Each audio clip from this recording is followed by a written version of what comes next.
Hello friends, मार्गदर्शन competition classes में आपका स्वागत है। आज हम आपको मोहम्मद बिन तुगलक के जो भी इम्पोर्टेंट फैक्ट हैं, जो लास्ट में उसका योगदान कह सकते हैं, उसका मूल्यांकन कह सकते हैं, इन बातों के बारे में बताएंगे। देखिए, पिछले वीडियोज में मैंने मोहम्मद बिन तुगलक की योजनाओं के बारे में बताया, मोहम्मद बिन तुगलक की विजयों के बारे में बताया। अब हम मोहम्मद बिन तुगलक के जो उसकी नीतियाँ रही मंगोलों के प्रति, राजपूतों के प्रति, वैदेशिक संबंध को लेकर, इन सारी चीजों को बताएंगे।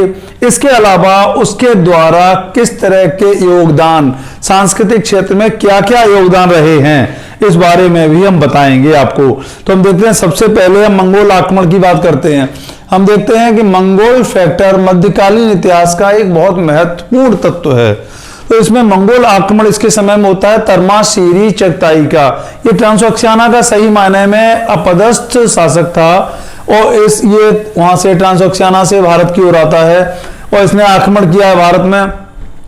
मुल्तान, लाहौर और दिल्ली तक के क्षेत्र को लूटपाट की है, यहां तक के बदायूं तक के एरिया को इसने लूटा है। तो इसके प्रति इसने क्या नीति अपनाई, तो इसके बारे में जो समकालीन इतिहासकार हैं वो ये बताते हैं कि संभवतः इसने धन देकर तर्माशीरी को वापस किया। इसकी इस बात के लिए आलोचना भी की जाती है, लेकिन हम देखते हैं कुल मिला के वो मंगोल आक्रमण से दिल्ली सल्तनत की रक्षा करने में सफल हो सका। इसके अलावा हम देखते हैं, अगर मंगोल नीति की बात करते हैं तो हम देखते हैं कि मोहम्मद बिन तुगलक के द्वारा लगभग वही नीति अपनाई गई जो जलालुद्दीन खिलजी के समय में हमें दृष्टिगत होती है। जिस तरह से जलालुद्दीन खिलजी ने मंगोलों के प्रति एक उदारता का परिचय दिया, एक उदार नीति को फॉलो किया, इसी तरह की नीति हमें मोहम्मद बिन तुगलक के नेतृत्व में भी दृष्टिगत होती है, दिखाई देती है। तो हम कह सकते हैं कि मंगोलों के प्रति इसकी नीति एक उदारपूर्ण नीति। मंगोलों के प्रति किस प्रकार की नीति उसने अपनाई, तो कहा जाएगा एक उदार नीति अपनाई। अब हम राजपूत राज्यों की बात करते हैं तो हम देखते हैं कि राजपूताने में सबसे सर्वप्रमुख जो राज्य रहा है सदैव मेवाड़ रहा है। तो मेवाड़ हम देखते हैं राणा हमीर देव संपूर्ण मेवाड़ पर अपना अधिकार कर लेते हैं और दिल्ली सल्तनत की ओर से अर्थात सुल्तान की ओर से भेजी गई सेना को भी पराजित कर देते हैं। इसके बाद हम देखते हैं कि मोहम्मद बिन तुगलक के द्वारा फिर राजपूताना में किसी भी प्रकार के हस्तक्षेप का साहस नहीं किया गया। तो हम कह सकते हैं कि राजपूतों के प्रति भी एक आक्रामक नीति नहीं अपना सका सुल्तान, और उसने राजपूताने में अहस्तक्षेप की नीति को फॉलो किया। माने राजपूतों के प्रति जो उसकी नीति रही है अहस्तक्षेप की रही है। राजपूत राजपूताना में स्वतंत्र थे, दिल्ली सल्तनत अलग थी।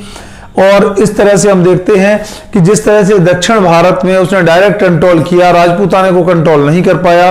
बाद में दक्षिण भारत भी स्वतंत्र हो जाता है, लेकिन राजपूताना दिल्ली के अति निकट होने के बाद भी उस पर सुल्तान के लिए अधिकार करना बहुत दुष्कर कार्य था। इसलिए सुल्तान ने अपनी विविध समस्याओं को देखते हुए राजपूताने में एक हस्तक्षेप की नीति अपनाई। इसी तरह से फिर हम देखते हैं विदेश संबंध।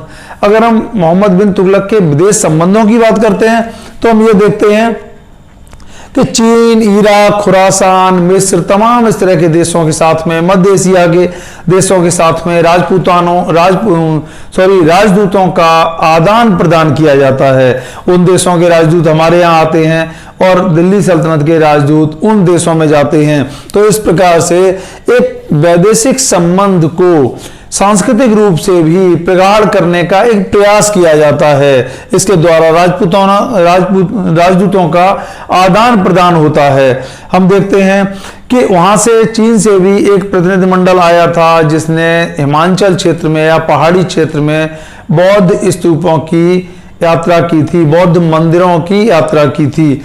इसी प्रकार से हम देखते हैं शिक्षा और साहित्य के क्षेत्र में भी मोहम्मद बिन तुगलक का काफी योगदान रहा है। हम देखते हैं कि बर्नी और बदरुद्दीन इन दोनों को राज्याश्रय प्राप्त होता है। दरबार में इन दोनों को राज्याश्रय प्राप्त हुआ था। हम देखते हैं जियाउद्दीन बर्नी को 17 वर्ष लगभग दरबार में राज्याश्रय प्राप्त हुआ है। जियाउद्दीन बर्नी के जो प्रमुख पुस्तकें हैं तारीख फिरोज शाही है और फतवाए जहांदारी है। ये जियाउद्दीन बर्नी के द्वारा लिखी गई इंपॉर्टेंट किताबें हैं। इसके अलावा हम देखते हैं बदरुद्दीन। बदरुद्दीन की बात करते हैं तो बदरुद्दीन को बद्र ए चाच भी कहा जाता है और ये कवि था, पोएट था। हम देखते हैं कि इसने दीवान ए चाच और शाहनामा नामक पुस्तकों की रचना की है। इसके अलावा मोहम्मद बिन तुगलक के समय में क्या होता है कि दिल्ली में एक, वैसे तो बहुत उसने शिक्षा के क्षेत्र में काम किया है, चूंकि दिल्ली सल्तनत का सबसे पढ़ा लिखा, सबसे विद्वान, सबसे शिक्षित सुल्तान था, लेकिन दिल्ली में एक मदरसे का निर्माण करवाया। ये इंपॉर्टेंट है कि दिल्ली में एक मदरसे का निर्माण करवाया। इसके अलावा हम देखते हैं कि स्थापत्य, संगीत और चित्रकला के क्षेत्र में भी सुल्तान के द्वारा कार्य किए जाते हैं। इसमें जो इंपॉर्टेंट फैक्ट है वो ये है कि जहां पनाह नगर की स्थापना की, जहां पनाह नगर की स्थापना कहां की? दिल्ली में की, और दिल्ली का ये चौथा नगर है। मैंने पिछले वीडियोस में आपको दिल्ली के पहला नगर, दिल्ली के दूसरे नगर और दिल्ली के तीसरे नगर की स्थापना के बारे में विस्तार से बताया है। अगर आपने मेरे पिछले वीडियोस देखे होंगे तो आपको तीनों नगरों की स्थापना के बारे में पता होगा। आप मेरे पिछले वीडियोस में जाकर इन पीछे के तीनों नगरों के बारे में देख सकते हैं। यह नगर दिल्ली में था और राय पिथौरा और सीरी के मध्य में स्थित था। याद रखिएगा, राय पिथौरा पृथ्वीराज चौहान तृतीय का नाम है, राय पिथौरा के नाम से पुकारा जाता है। तो किला जो राय पिथौरा है, राय पिथौरा का किला, और सीरी जो अलाउद्दीन खिलजी के द्वारा बसाया गया, इन दोनों के मध्य में इस नगर की स्थापना की जाती है। यह दिल्ली सल्तनत में बसाया गया चौथा नगर है, याद रखिएगा। तो जहां पनाह नगर की स्थापना की, काफी इंपॉर्टेंट है। इसके अलावा अदलाबाद किले का निर्माण भी सुल्तान के द्वारा करवाया गया है। सुल्तान का संगीत में भी काफी रुचि थी। उसके बारे में बताया जाता है कि उसके दरबार में 1200 गायक विद्यमान थे, 1200 सिंगर मौजूद थे। इसके अलावा एक बहुत इंपॉर्टेंट फैक्ट है और सिविल स्टैंडर्ड का फैक्ट है, शाहपुर नामक एक ईरानी पर्शियन चित्रकार था जिसने क्या किया है, मोहम्मद बिन तुगलक की एक संगीत सभा का चित्रण किया है। काफी इंपॉर्टेंट फैक्ट है, याद रखिएगा। मोहम्मद बिन तुगलक की संगीत सभा का चित्रण किया है शाहपुर ने। ये शाहपुर कौन था? ईरानी चित्रकार था, याद रखिएगा। तो ये सारी बातें हैं। इसके अलावा मोहम्मद बिन तुगलक के बारे में मेंस के पॉइंट ऑफ व्यू से काफी क्वेश्चंस बनते हैं, जिन्हें जो मेरे स्टूडेंट्स हैं उन्हें मैं कई एंगल से मोहम्मद बिन तुगलक के बारे में बता चुका हूं कि मोहम्मद बिन तुगलक पर कौन कौन से क्वेश्चन मेंस के बनते हैं और उन मेंस के क्वेश्चन में किस तरह से आपको सॉल्व करना है। तो हम देखते हैं मोहम्मद बिन तुगलक। देखिए, मोहम्मद बिन तुगलक अत्यंत विवादास्पद के साथ साथ प्रसिद्ध शासक है।